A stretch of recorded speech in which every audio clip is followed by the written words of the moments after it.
नमस्कार, आप देख रहे हैं देश की बात। मैं हूं आपके साथ तन्वीर। रुक करते हैं खबरों का, लेकिन उससे पहले एक नजर डालते हैं इस वक्त की हेडलाइंस पर। राष्ट्रपति द्रौपदी मुर्मू का 6 दिवसीय ओडिशा छत्तीसगढ़ दौरा। बालासोर के विश्वविद्यालय के दीक्षांत समारोह और छत्तीसगढ़ के बस्तर पंडु महोत्सव में होंगी शामिल।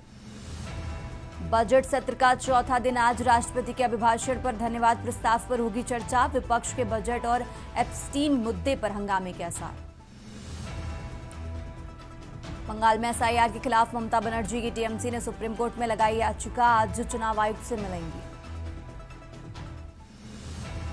इस्तीफा देने वाले बरेली मजिस्ट्रेट अलंकार अग्निहोत्री ने वाराणसी में अभी मुक्तेश्वरानंद से की मुलाकात। शंकराचार्य ने रुद्राक्ष की माला पहनाई।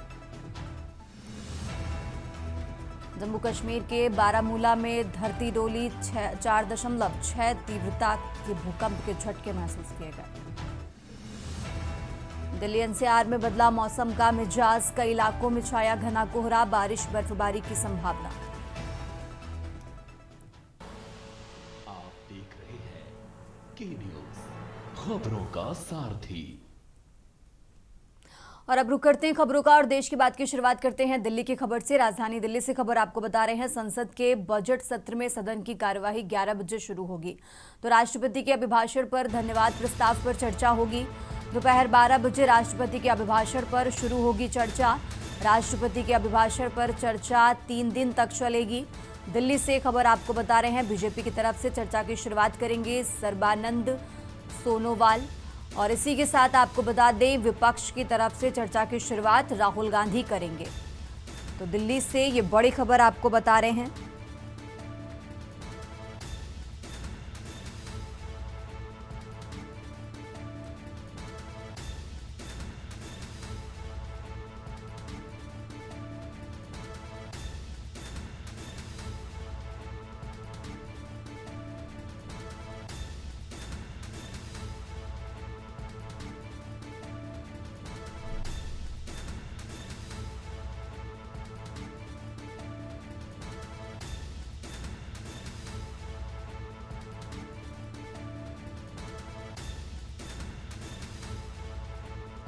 तो लोकसभा में आज का दिन बेहद महत्वपूर्ण है। लोकसभा में आज सरकार और विपक्ष आमने सामने होंगे। 12 बजे राष्ट्रपति के अभिभाषण से चर्चा की शुरुआत होगी। तो राष्ट्रपति के अभिभाषण पर चर्चा 3 दिन तक चलने वाली है। दिल्ली से खबर आपको बता रहे हैं, बीजेपी की तरफ से सर्बानंद सोनोवाल चर्चा की शुरुआत करेंगे।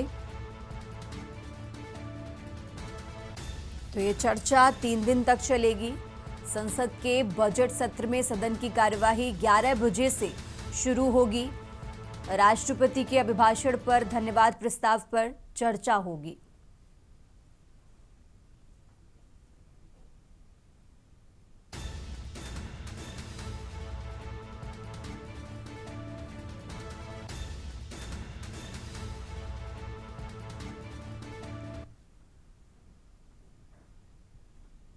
और आगे बढ़ते हैं खबरों में, बात कर रहे हैं दिल्ली की। आज 2 राज्यों के दौरे पर रवाना होंगी राष्ट्रपति। 2 से 7 फरवरी तक ओडिशा छत्तीसगढ़ की यात्रा करेंगी। आज शाम को ओडिशा के भुवनेश्वर पहुंचेंगी राष्ट्रपति। तो ओडिशा छत्तीसगढ़ के 6 दिवसीय दौरे पर राष्ट्रपति रहेंगी। दिल्ली से खबर आपको बता रहे हैं, कल विश्वविद्यालय के दीक्षांत समारोह में शामिल होंगी। तो राष्ट्रपति ओडिशा में कई परियोजनाओं का उद्घाटन करेंगे। और इसी के साथ आपको बता दें, भुवनेश्वर में आयोजित ब्लैक स्वान समिट इंडिया में भी भाग लेंगी।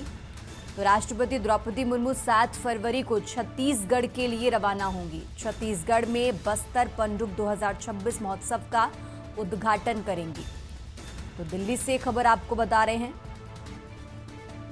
ओडिशा और छत्तीसगढ़ के दौरे पर राष्ट्रपति 7 फरवरी को छत्तीसगढ़ के लिए रवाना होंगी।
और अब खबर महासमुंद से है, जहां जिले की ऐतिहासिक एवं सांस्कृतिक नगरी सिरपुर में 1 से 3 फरवरी तक आयोजित 3 दिवसीय सिरपुर महोत्सव के अवसर पर मुख्यमंत्री विष्णुदेव साय महोत्सव स्थल पहुंचे। इस दौरान मुख्यमंत्री ने विभिन्न शासकीय विभागों द्वारा लगाए गए विभागीय स्टॉलों एवं आकर्षक प्रदर्शनी का अवलोकन किया।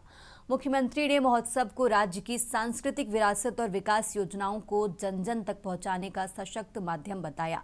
मुख्यमंत्री साय ने प्रधानमंत्री आवास योजना, जिला पंचायत, कृषि, उद्यानिकी, पशुपालन, मत्स्य, जल संसाधन, लोक स्वास्थ्य यांत्रिकी, महिला एवं बाल विकास, समाज कल्याण विभाग जैसी योजनाओं का लाभार्थियों को मिलने वाले लाभ, वर्तमान प्रगति और भविष्य की कार्य योजना की जानकारी ली।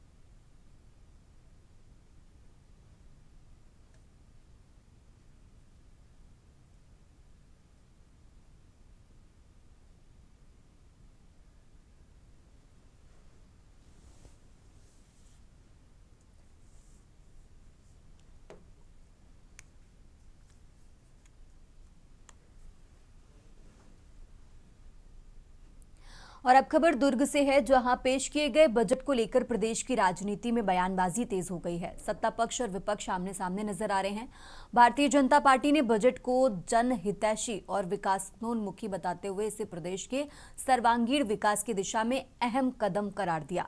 भाजपा नेताओं का कहना है कि इस बजट में गरीब, किसान, युवा और महिलाओं को विशेष रूप से ध्यान में रखा गया है। उनका दावा है कि बजट से रोजगार के नए अवसर खुलेंगे और प्रदेश की अर्थव्यवस्था को मजबूती मिलेगी। वहीं दूसरी ओर कांग्रेस ने बजट पर गंभीर सवाल खड़े करते हुए कांग्रेस नेताओं का आरोप है कि बजट में महंगाई और बेरोजगारी जैसे ज्वलंत मुद्दों को पूरी तरह नजरअंदाज किया गया है। उनका कहना है कि आम जनता को राहत देने के लिए कोई ठोस प्रावधान नहीं किए गए। कांग्रेस ने इस बजट को आंकड़ों का बजट बताते हुए कहा कि इसमें जमीनी स्तर पर समस्याओं का समाधान नहीं दिखता है। कांग्रेस नेताओं का यह भी कहना है कि सरकार केवल बड़े दावों और घोषणाओं के जरिए जनता को भ्रमित करने का प्रयास कर रही है, जबकि वास्तविक मुद्दे जस के तस बने हुए हैं। तो कुल मिलाकर बजट को लेकर राजनीतिक सरगर्मी तेज है और आने वाले दिनों में इस मुद्दे पर सत्ता पक्ष और विपक्ष के बीच सियासी घमासान और बढ़ने के आसार हैं। बजट हमारे देश के लिए एक सुनहरा दिन सुबह लेकर के आया। हमारी वित्त मंत्री सीतारमण जी ने मध्यम वर्ग को ध्यान में रख करके बहुत से सामानों में, उत्पादों में टैक्स में कटौती की है, लाभ पहुंचाया है। ऐसे बच्चे जो विदेश में पढ़ना चाहते हैं उनके लिए विदेश की यात्रा को भी 2% तक की छूट दी गई है। साथ ही साथ ऐसा परिवार जो कैंसर से पीड़ित है, जिनकी आर्थिक स्थिति खराब रहती है बीमारियों के कारण, उन्हें भी कैंसर की दवाइयों में लगभग 17 दवाइयों में छूट मिली है। साथ ही साथ देश में युवाओं के लिए, शिक्षा के लिए, शिक्षा के सामानों में, कपड़ों में, बहुत सारी चीज़ों में लाभ मिला है। इस वर्ष का जो बजट है बहुत ही निराशाजनक है और उस वर्ग के लिए इस सरकार ने कुछ नहीं किया जो कि आज के समय में जो सबसे बड़ा वर्ग है, मध्यम वर्गीय वर्ग, उसे पूरी तरीके से निराशा हासिल हुई है। उसके लिए इन्होंने 0 और 0 के समान बजट में कोई भी व्यवस्था की है।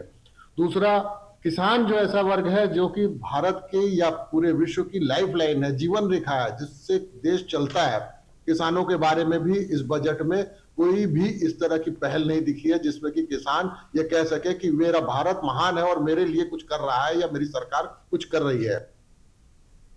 और अब खबर इंदौर से है, जहां वित्त मंत्री निर्मला सीतारमण द्वारा संसद में साल 2026-27 का केंद्रीय बजट पेश किए जाने पर उद्योग जगत ने इसका स्वागत किया है।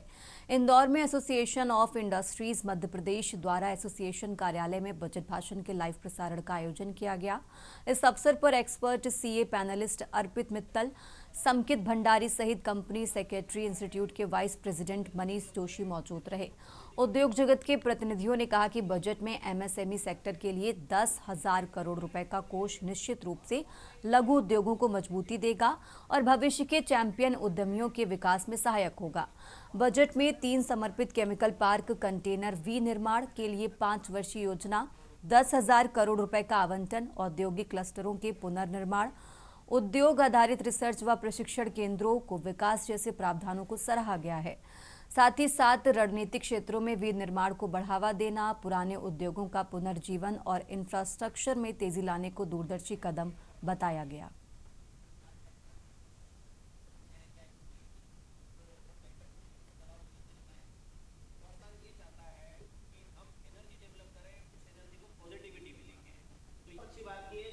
ये बजट एक लॉन्ग टर्म प्लानिंग का बजट है। ये बजट एक पीपल्स लाइकिंग बजट है। इस बजट में 0% तुष्टीकरण रखा गया है। किसी खास क्रेडिट को खुश करने के हिसाब से ये बजट नहीं है। मेरा ऐसा मानना है कि ये वर्तमान सरकार जो है पिछले 11-12 साल से उनकी जो तरीका है काम करने का, वो ये दर्शाता है कि वो ये मानते हैं कि अगर इंडिया को स्ट्रॉन्ग करना है, तो इसकी इकोनॉमी को स्ट्रॉन्ग करना है, तो इंडस्ट्री एकमात्र ऐसा साधन है जो इसकी यहाँ की इकोनॉमी को स्ट्रॉन्ग कर सकता है।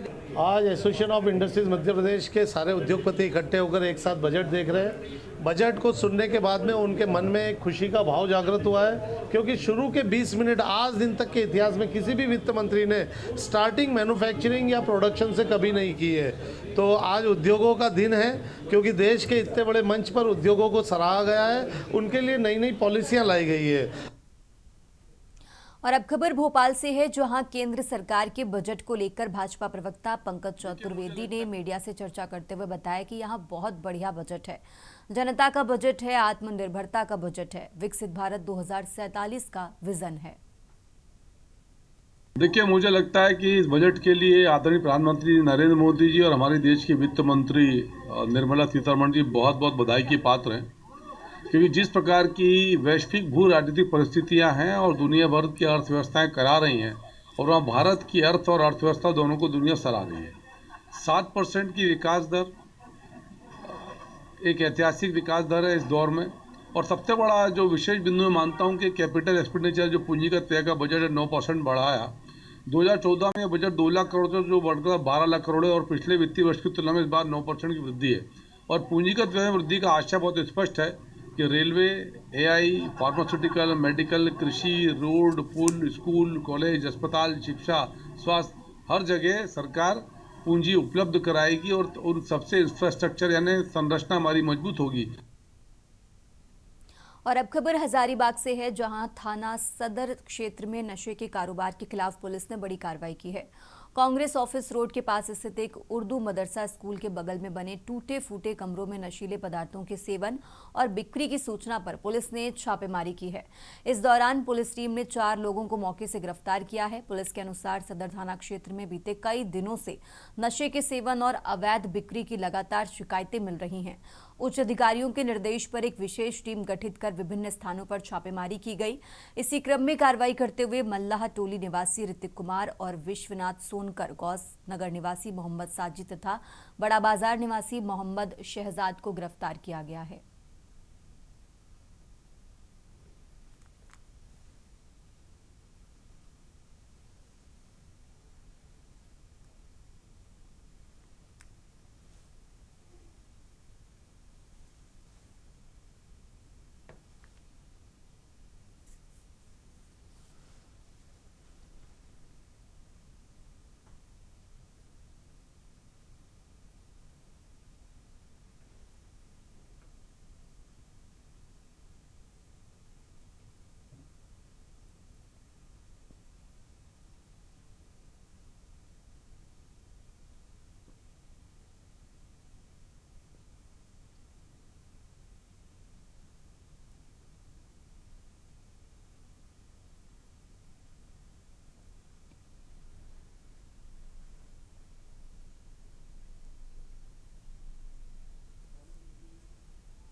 और अब खबर हजारीबाग से है, जहां संत शिरोमणि श्री नरहरि जी महाराज की जयंती श्रद्धा और भक्ति और भव्यता के साथ मनाई गई।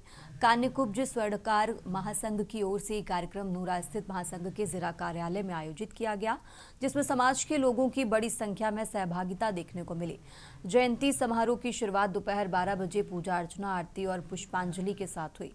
श्रद्धालुओं ने संत परंपरा के आदर्शों को आत्मसात करने और समाज में एकता व संगठन को मजबूत करने का संकल्प लिया।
और देश की बात में अब बात कर रहे हैं उत्तर प्रदेश की, और खबर आपको बता रहे हैं लखनऊ से, जहां संपत्ति का ब्यौरा अपलोड नहीं करने पर सैलरी रुकी। तो संपत्ति का ब्यौरा अपलोड नहीं करने वाले कर्मियों का वेतन रोका गया है। करीब 68,236 राजकर्मियों का वेतन रोका गया है।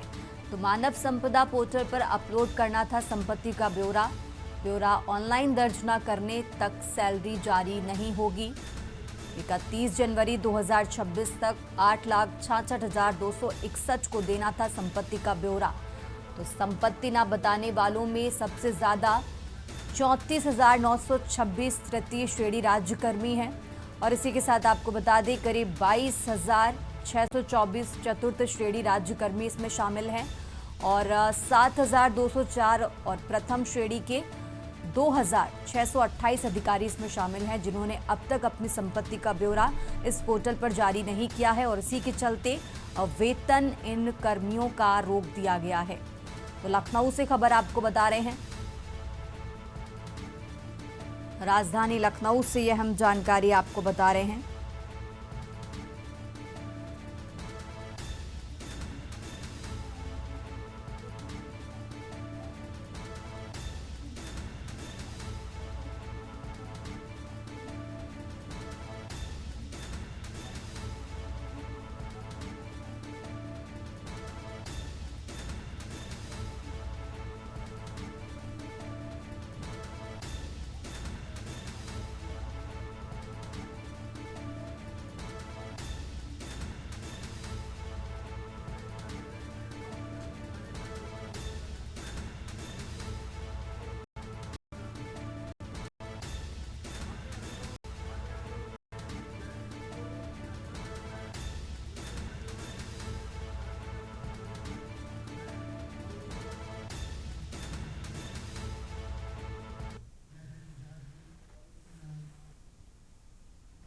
आगे बढ़ते खबरों में, खबर लखनऊ से है, जहां यूपी बीजेपी में बगावती तेवरों पर सख्ती। सार्वजनिक बयानबाजी करने वालों से मांगा जाएगा जवाब। अनुशासन समिति जारी करेगी नोटिस। तो संतोषजनक जवाब न मिलने पर कार्रवाई होगी। लखनऊ से खबर आपको बता रहे हैं, जहां कई विधायक पदाधिकारी नाराजगी जाहिर कर चुके हैं। पार्टी की छवि खराब करने वालों पर नेतृत्व सख्त नजर आया है और इसी के चलते ये फैसला लिया गया है। 2027 से पहले नुकसान रोकने की तैयारी है। संगठनात्मक कलह पर अब कड़ी निगरानी होगी। अनुशासन समिति की ओर नोटिस जारी किया गया है। नोटिस का सही जवाब न मिलने पर कार्रवाई होगी। लखनऊ से खबर आपको बता रहे हैं और इसी खबर पर ज्यादा जानकारी के लिए हमारे साथ मनीष तिवारी जुड़ चुके हैं। मनीष, जिस तरीके से पार्टी की छवि खराब ना हो इसको लेकर ये कदम उठाया गया है, क्योंकि पिछले भी कई दिनों से देखा जा रहा था कि जो पदाधिकारी हैं, कार्यकर्ता हैं, वो इसको लेकर नाराजगी जाहिर कर चुके हैं। मनीष जी बिल्कुल, जिस प्रकार से अगर देखा जाए तो भारतीय जनता पार्टी की तरफ से जो है कार्यकर्ताओं के लिए जो है जिस प्रकार से एक मतभेद देखने को मिल रहा था, उसी के तहत जो है एक समिति का गठन किया गया है और समिति के गठन के अंतर्गत अगर जो भी आक्रोश या किसी प्रकार का जो भी भारतीय जनता पार्टी की छवि बिगाड़ने के प्रति जो है कोई भी कारण देखा जाएगा तो उसको जो है समिति की तरफ से जो है नोटिस जारी किया जाएगा। तो जिस प्रकार से ये देखा जा सकता है, हाल में कुछ ऐसे मामले सामने देखने को मिले थे जिसमें उदाहरण के तौर पे जब उत्तर प्रदेश के कैबिनेट मंत्री स्वतंत्र देव और विधायक के बीच कहासुनी हो गई थी, तो इससे इन्हीं बिंदुओं को देखा गया था। इससे जो है भारतीय जनता पार्टी की छवि काफी बिगड़ती हुई नजर आ रही थी। इसी के तहत जो इस समिति का गठन किया गया है, जिसका असर जो है विधानसभा के 2027 के चुनाव में किसी प्रकार का देखने को ना मिले। तो अब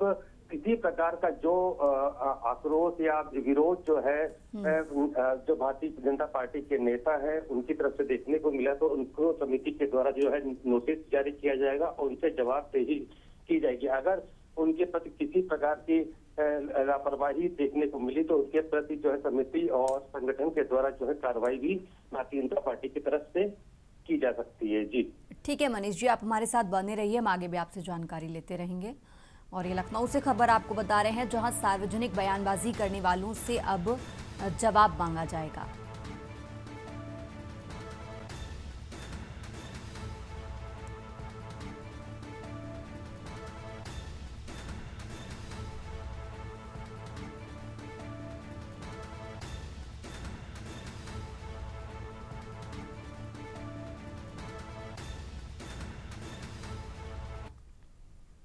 आगे बढ़ते हैं खबरों में। खबर लखनऊ से है। उत्तर प्रदेश में भाजपा का चलेगा बजट उपलब्धि अभियान। तो 10 फरवरी तक बीजेपी के पदाधिकारी प्रेस कॉन्फ्रेंस करेंगे। विधायक मंत्री बजट की उपलब्धियां बताएंगे। तो गोष्ठी और प्रेस कॉन्फ्रेंस के माध्यम से बजट की उपलब्धियां बताएंगे भाजपा के मंत्री और विधायक। तो लखनऊ से खबर आपको बता रहे हैं, गोष्ठी और प्रेस कॉन्फ्रेंस के जरिए बजट की उपलब्धि बताएंगे भाजपा के विधायक और मंत्री। तो उत्तर प्रदेश में भाजपा का बजट उपलब्धि अभियान चलेगा। 10 फरवरी तक बीजेपी के पदाधिकारी प्रेस कॉन्फ्रेंस करेंगे। राजधानी लखनऊ से खबर आपको बता रहे हैं और इस गोष्ठी और प्रेस कॉन्फ्रेंस के जरिए बजट की उपलब्धियों को गिनाएंगे बीजेपी के विधायक और मंत्री। तो उत्तर प्रदेश में भाजपा का बजट उपलब्धि अभियान चलेगा।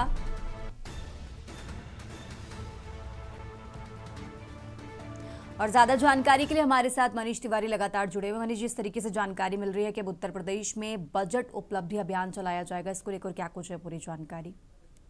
बिल्कुल, जिस प्रकार से देखा जाए केंद्र सरकार के द्वारा जो है कल जो जिस प्रकार से बजट पेश किया गया और बजट पेश करने के दौरान जो है उत्तर प्रदेश का जो बजट था 4.26 लाख करोड़ से बढ़ा करके जो है उसमें 25,000 करोड़ की और भी बढ़ोतरी की गई है। तो कहा जा सकता है 4.5 करोड़ के आसपास का जो है उत्तर प्रदेश का जो है बजट कर दिया गया है। और इन्हीं उपलब्धियों में जिस प्रकार से देखा जा सकता है कि इन्हीं उपलब्धियों को जो है बताने के लिए जो है भारतीय जनता पार्टी की तरफ से ये निर्णय लिया गया है कि 10 तारीख तक जो है जितने भी जिले के नेतागण हैं, जनप्रतिनिधि हैं, वो प्रेस कॉन्फ्रेंस करके जनता को जो है संबोधित करें, जिससे कि जनता को बजट के लाभ के बारे में मालूम चल सके। किसी प्रकार से जो भी जनता के अंदर विपक्षी दल के द्वारा मतभेद पैदा किया जाएगा तो उस मतभेद को दूर किया जाए। तो कहा जा सकता है इसकी शुरुआत जो है आज मुख्यमंत्री उत्तर प्रदेश के मुख्यमंत्री योगी आदित्यनाथ के द्वारा जो है आज 11:30 बजे जो है मीडिया के सामने मुखातिब होकर के उनकी तरफ से इसकी शुरुआत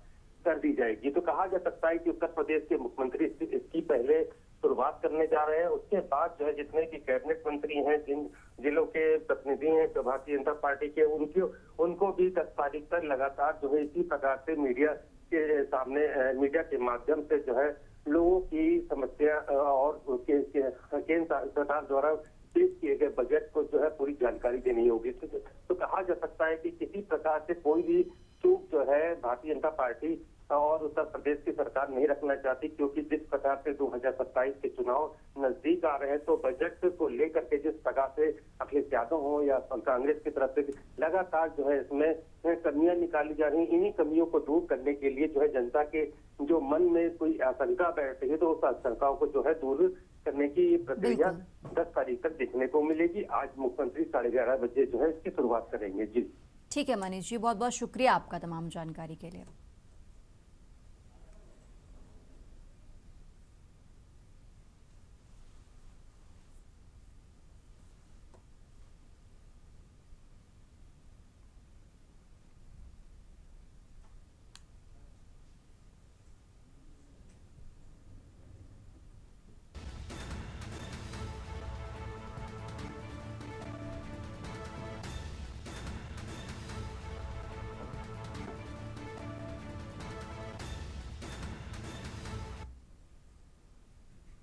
और अब खबर फर्रुखाबाद से है, जहां उत्तर प्रदेश युवा उद्योग व्यापार मंडल द्वारा टाउन हॉल तिराहा से पक्का पुल चौराहे तक चौकी इंचार्ज बजरिया लक्ष्मण सिंह की भ्रष्टाचारी कार्यपाली को लेकर मसाल जुलूस निकाला गया है, जिसमें मांग की गई है कि यदि चौकी इंचार्ज को 1 सप्ताह के अंदर नहीं हटाया गया तो उत्तर प्रदेश युवा उद्योग व्यापार मंडल धरना प्रदर्शन आंदोलन पुतला दहन करने को विवश होगा।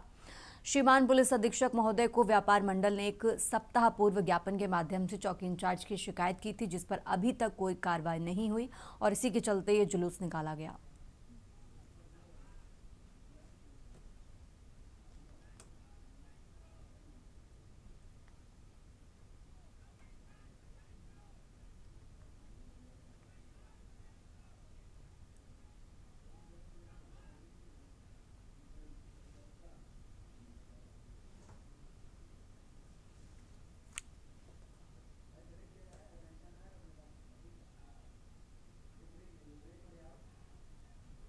देश की बात में फिलहाल यहाँ रुकेंगे एक छोटे से ब्रेक के लिए।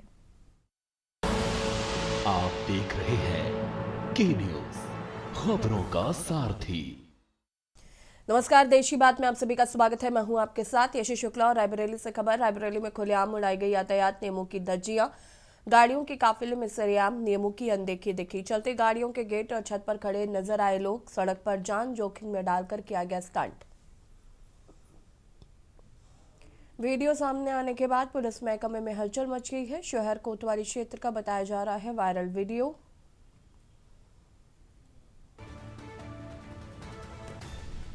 गाड़ियों के काफिले में सरेआम नियमों की अनदेखी, चलती गाड़ी के गेट पर खड़े नजर आए लोग।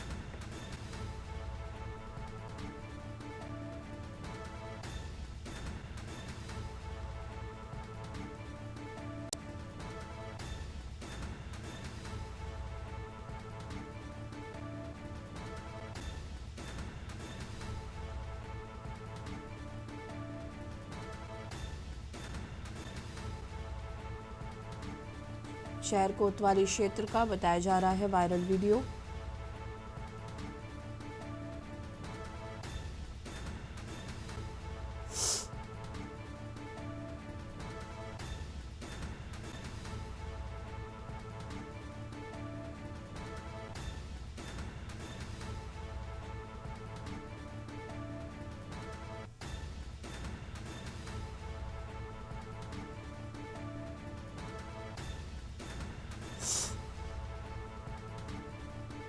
सड़क पर जान जोखिम में डालकर किया गया स्टंट।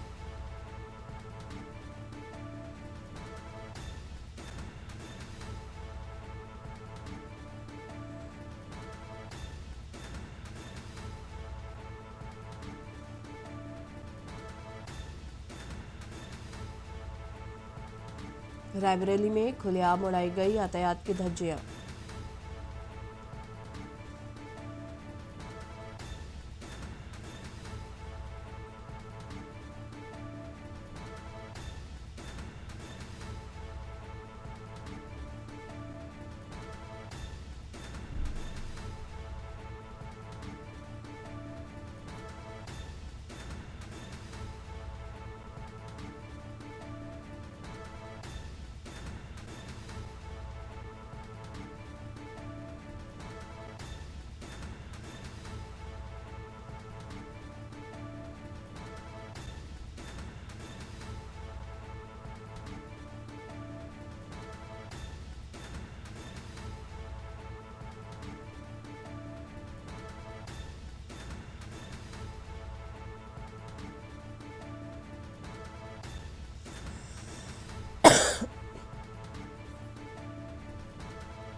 गाड़ी के काफिले में सरेआम दिखी नियमों की अनदेखी।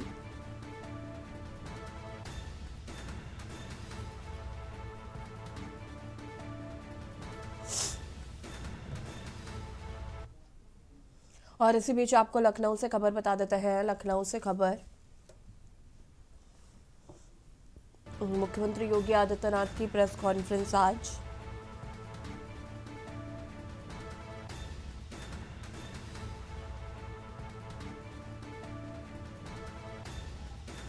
केंद्रीय बजट को लेकर मुख्यमंत्री करेंगे प्रेस कॉन्फ्रेंस।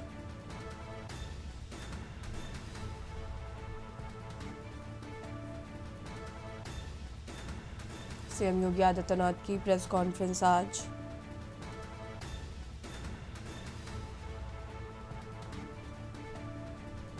सुबह 11:30 बजे प्रेस कॉन्फ्रेंस करेंगे। केंद्रीय बजट को लेकर सीएम करेंगे प्रेस कॉन्फ्रेंस।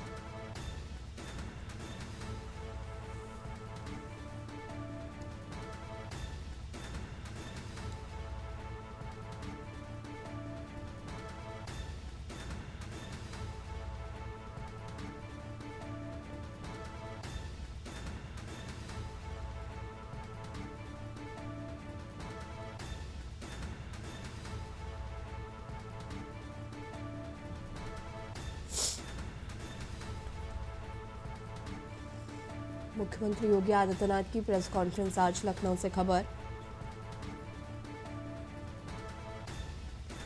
केंद्रीय बजट को लेकर करेंगे प्रेस कॉन्फ्रेंस।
और इसी खबर पर ज्यादा जानकारी के लिए संवाददाता मनीष हमारे साथ जुड़ चुके हैं। मनीष, क्या कुछ जानकारी? आज मुख्यमंत्री योगी आदित्यनाथ 11:30 बजे प्रेस कॉन्फ्रेंस करेंगे। केंद्रीय बजट को लेकर ये प्रेस कॉन्फ्रेंस होगी। जी बिल्कुल, जिस प्रकार से अगर देखा जाए उत्तर प्रदेश के मुख्यमंत्री आज 11:30 बजे जो है मीडिया के सामने मुखातिब होंगे और जिस प्रकार से केंद्र सरकार का जो बजट आया है उसको लेकर के जो है जो उपलब्धियां केंद्र सरकार की तरफ से उत्तर प्रदेश को दी गई हैं उनको लेकर के जो है मीडिया के सामने जो है उनके द्वारा जो है चर्चा की जाएगी। तो कह सकते हैं कि जिस प्रकार जो है केंद्र सरकार के द्वारा जो है उत्तर प्रदेश का जो है 25 करोड़ का जो है बजट बढ़ाया गया है। साथ ही साथ मेट्रो विस्तार को लेकर के सबसे बड़ा ध्यान रखा गया है। देखा जा सकता है कि मेट्रो का विस्तार और बाकी अन्य उद्योग को लेकर के भी जो है कई सारे जो है केंद्र सरकार के द्वारा निर्णय लिए गए। जिस प्रकार से जो इन निर्णयों को लेकर के जो है मीडिया के माध्यम से जनता तक पहुंचाने के लिए उत्तर प्रदेश के मुख्यमंत्री 11:30 बजे जो है मीडिया के सामने संबोधित करेंगे और जो उपलब्धियां केंद्र सरकार के द्वारा दी गई हैं उनको जो है जनता तक पहुंचाएंगे। तो कहा जा सकता है जिस प्रकार से जो है भारतीय जनता पार्टी और उत्तर प्रदेश सरकार के मुख्यमंत्री के द्वारा बाकी कैबिनेट के मंत्रियों और बाकी विधायकों जनप्रतिनिधियों को सभी को ये मैसेज दिया गया। इसी प्रकार से जो है मीडिया के माध्यम से और जनता तक जो है जो उपलब्धियां केंद्र सरकार के द्वारा दी गई हैं उन तक पहुंचानी है। जिस प्रकार से देखा जा सकता है इसकी शुरुआत मुख्यमंत्री करने जा रहे हैं और जो चीजें केंद्र सरकार के द्वारा उत्तर प्रदेश को सौगात के तौर पे मिली है उनकी जो है विवरण जो है पूरी तरीके से मुख्यमंत्री के द्वारा दिया जाएगा। तो कहा जा सकता है कि पूरा विधानसभा के चुनाव से जोड़ करके जो है इस उपलब्धियों को बताने की जो है तैयारी मुख्यमंत्री के द्वारा की गई है और बाकी अन्य जनप्रतिनिधियों को भी इसी प्रकार से मैसेज देने का यहाँ से आदेश जारी किया गया है। जी शुक्रिया आपका जानकारी साझा करने के लिए मनीष। और बता दें कि केंद्रीय बजट को लेकर मुख्यमंत्री योगी आदित्यनाथ आज प्रेस कॉन्फ्रेंस करेंगे। उत्तर प्रदेश को इस बजट पे क्या कुछ मिला है उसको लेकर ब्रीफिंग करेंगे।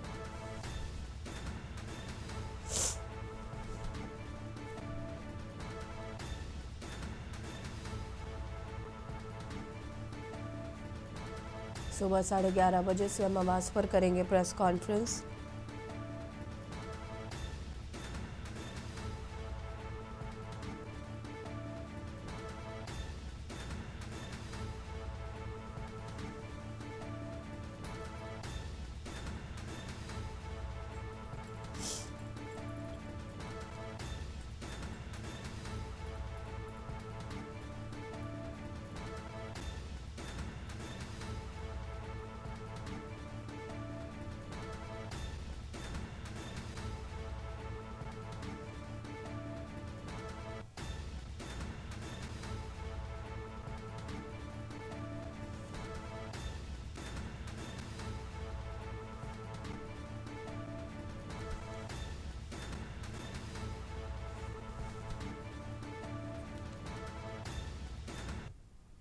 बुलंदशहर में घने कोहरे के लिए जारी किया गया अलर्ट। विजिबिलिटी सामान्य से भी बेहद हुई कम। घने कोहरे सर्दी के कारण घर से निकलना हुआ मुश्किल। घने कोहरे के कारण वाहनों की रफ्तार पर लगा ब्रेक। धीमी गति से वाहन चलाने को मजबूर हुए लोग। एनसीआर में घने कोहरे का प्रकोप जारी।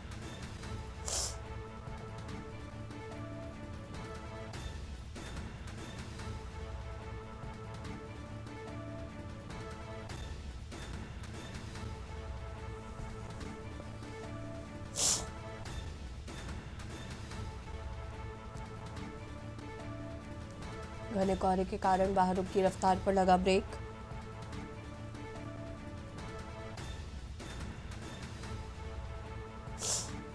एनसीआर में घने कोहरे का प्रकोप जारी।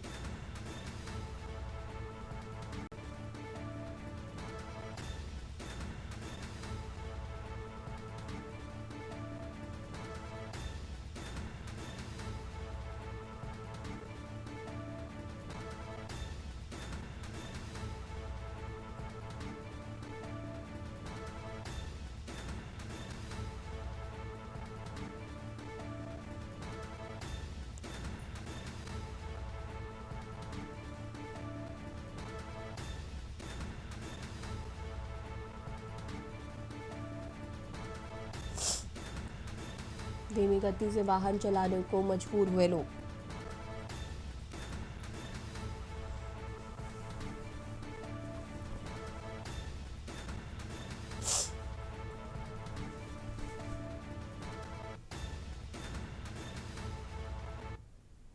और इसी बीच आपको लखनऊ से खबर बता देते हैं। लखनऊ से खबर, हाईकोर्ट ने नेताओं के केस वापस की अनुमति दी। लखनऊ से खबर,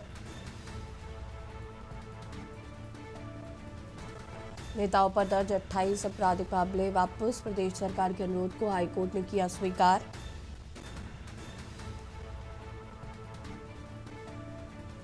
कोविड-19 लॉकडाउन के उल्लंघन से जुड़े हैं मामले।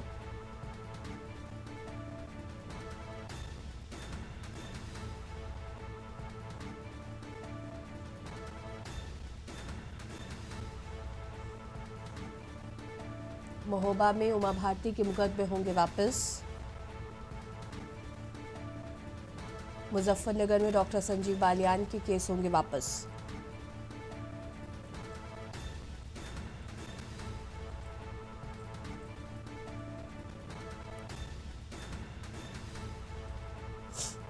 ठाकुर जयवीर सिंह और सुरेश राणा के भी मुकदमे वापस होंगे। सरकार के आग्रह को कोर्ट ने किया स्वीकार।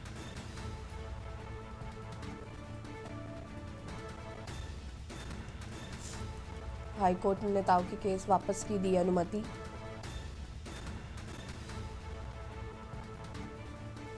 नेताओं पर दर्ज 28 छोटे आपराधिक मामले होंगे वापस।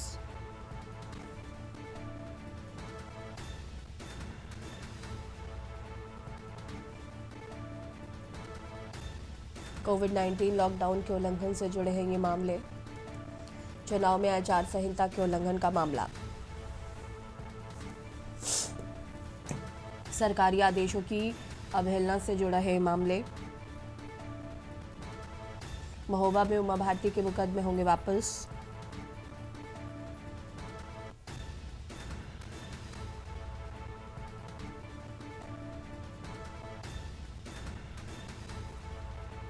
मुजफ्फरनगर में डॉक्टर संजीव बालियान के भी केस वापस।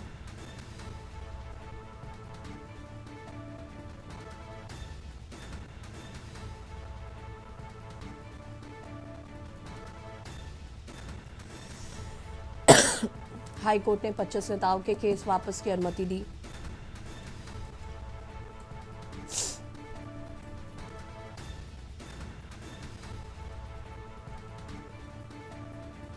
नेताओं पर दर्ज 28 छोटे आपराधिक मामले होंगे वापस।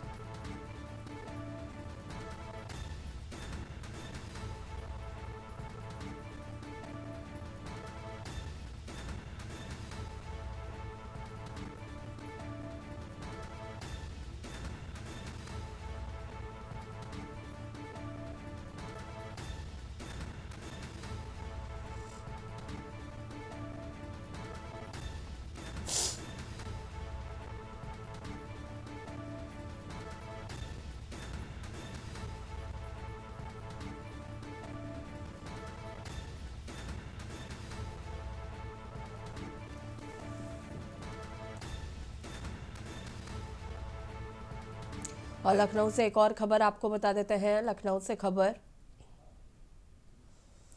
लखनऊ मेट्रो सेकेंड फेज को केंद्र सरकार की मिली रफ्तार। चारबाग से बसंत कुंज के बीच जल्द शुरू होगा निर्माण कार्य।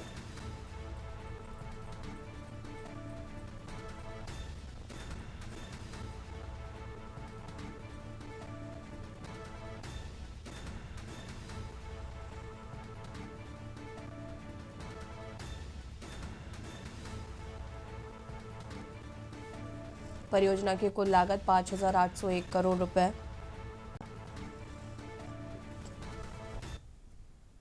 और यहाँ रुकेंगे, छोटे से ब्रेक के लिए जल्द हाजिर होते हैं। आप देख रहे हैं के न्यूज, खबरों का सारथी। ब्रेक के बाद एक बार फिर से आप सभी का स्वागत है। खबर अमरोहा से है, जहां एक बार फिर घने कोहरे ने जनजीवन को पूरी तरीके से प्रभावित कर दिया है। सुबह से ही जिले के अधिकांश इलाकों में घना कोहरा छाया रहा, जिससे दृश्यता बेहद कम हो गई है। कई स्थानों पर विजिबिलिटी लगभग शून्य तक पहुंच गई है। पश्चिमी उत्तर प्रदेश के अन्य जिलों की तरह अमरोहा में भी कोहरे के कारण आम जनजीवन पूरी तरीके से अस्त व्यस्त नजर आया। घने कोहरे का सबसे ज्यादा असर दिल्ली लखनऊ नेशनल हाईवे 9 पर देखने को मिला है, जहां वाहनों की रफ्तार थम सी गई है। हाईवे पर चल रहे वाहन भी धीमी गति से चलते नजर आए और कई स्थानों पर जाम जैसी स्थिति बनी रही। कोहरे के कारण वाहन चालकों को हेडलाइट और फॉग लाइट जलाकर सफर करना पड़ा।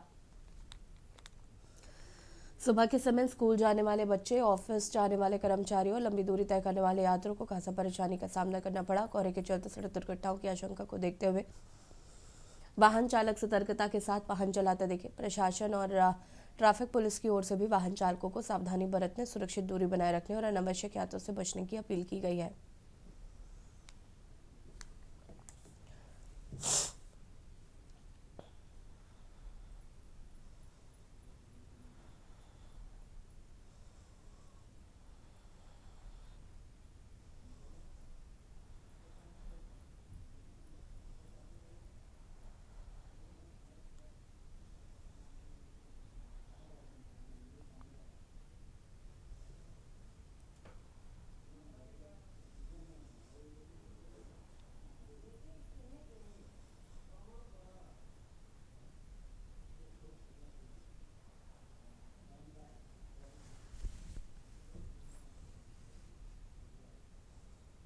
खबर रायबरेली से है, जहां पर शहर के सुपरमार्केट क्षेत्र में स्थित गुरु तेग बहादुर मार्केट के ध्वस्तीकरण को लेकर फैली अफवाहों पर अब बड़ा अपडेट सामने आया है। नगर पालिका प्रशासन ने स्पष्ट किया है कि इस मार्केट का ध्वस्तीकरण नहीं किया जाएगा। हाल के दिनों में लोक निर्माण विभाग द्वारा मार्केट भवन को जर्जर बताते हुए एक लिखित रिपोर्ट दी गई थी, जिसके बाद दुकानदारों में दहशत का माहौल बन गया।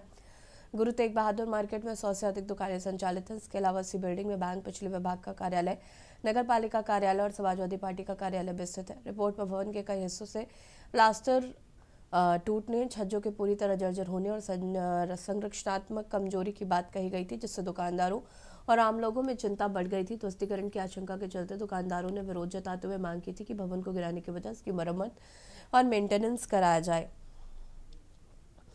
दुकानदारों के बढ़ते आक्रोश और विरोध के बाद नगरपालिका के ईओ सुमंत सिंह ने स्थिति स्पष्ट की है।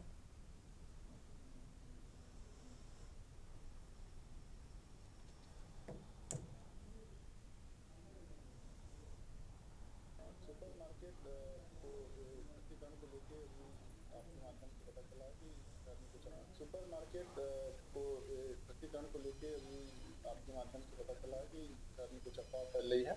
तो अब सुपरमार्केट को भ्रष्टीकरण को लेके अभी आपके माध्यम से पता चला है कि शहर में कुछ अफवाह फैल रही है। तो अभी आपके माध्यम से मैं अवगत कराना चाहूंगा कि अभी सुपरमार्केट के भ्रष्टीकरण को लेके कोई कार्रवाई प्रस्तावित नहीं है। खबर सिरसा से, जहां एक युवक का संदिग्ध हालातों में फांसी के फंदे से लटका हुआ शव मिलने से सनसनी फैल गई है। मृतक के परिजनों ने आरोप लगाया है कि पंजाब पुलिस में तैनात काम निवासी जवान लगातार युवक पर दबाव बना रहा था। रात के समय रोडी क्षेत्र के कुरंगावाली निवासी 22 वर्षीय बलजीत सिंह को कोई अन्य व्यक्ति घर से बुला ले गया और हत्या कर शव को फंदे से लटका दिया गया। बताया जा रहा है कि युवक का पुलिसकर्मी से पिछले कुछ दिनों से पैसों के लेन देन का विवाद चल रहा था, जिसे लेकर फर्जी मामले में फंसाने की धमकियां दी जा रही थी।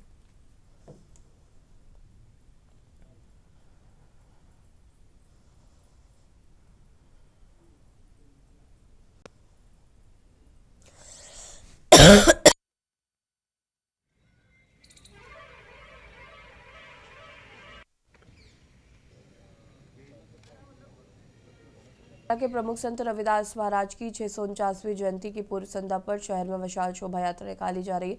शोभा यात्रा में संत शिरोमणि रविदास के जीवन पर आधारित सचेतन झांकियां शामिल थी। सतगुरु रविदास सेवा समिति के तत्वाधान में जड्डी वाली गली में स्थित गुरु रविदास मंदिर से विधिवत पूजन के पश्चात शोभा यात्रा का आगाज बाबा तारा कुटिया के मुख्य सेवक एवं वरिष्ठ भाजपा नेता गोविंद कांडा ने संत शिरोमणि गुरु रविदास की प्रतिमा के समक्ष दीप प्रज्वलित कर पुष्प अर्पित कर नमन किया।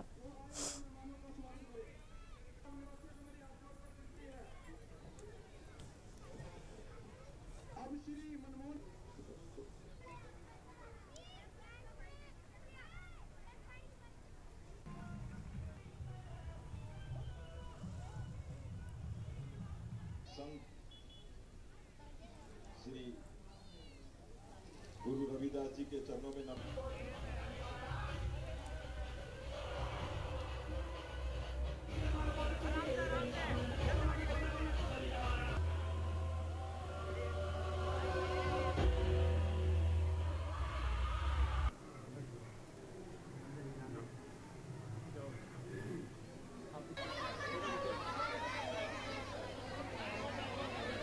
कमेटी से मेरी हाथ जोड़कर विनती है, वो आए हुए मेहमानों का स्वागत करें। निवासियों से मेरी हाथ जोड़कर विनती है। अब श्री मनमोहन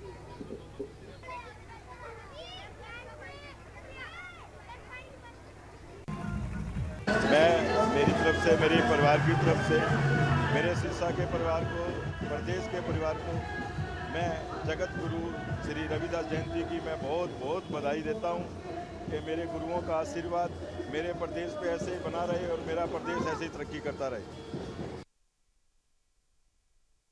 और देश की बात में फिलहाल लगता है, देखते रहिए न्यूज़ इंडिया। नमस्कार।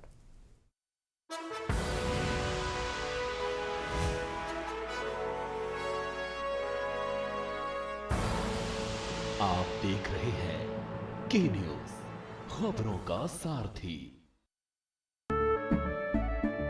केसरिया से मन जोगी हुआ रे, दिल झूमे देखो मतवारा हुआ रे। केसरिया से मन जोगी हुआ। हर पल मनाओ केसरी त्योहार। विमल, बोलो जुबान केसरी। रोज सब्जी का स्वाद बढ़ाए और घर वालों का प्यार पाए। गोल्डी सब्जी मसाले। गोल्डी लाए हैं फ्रेश लॉक टेक्नोलॉजी, जो रखे मसालों को हर समय फ्रेश।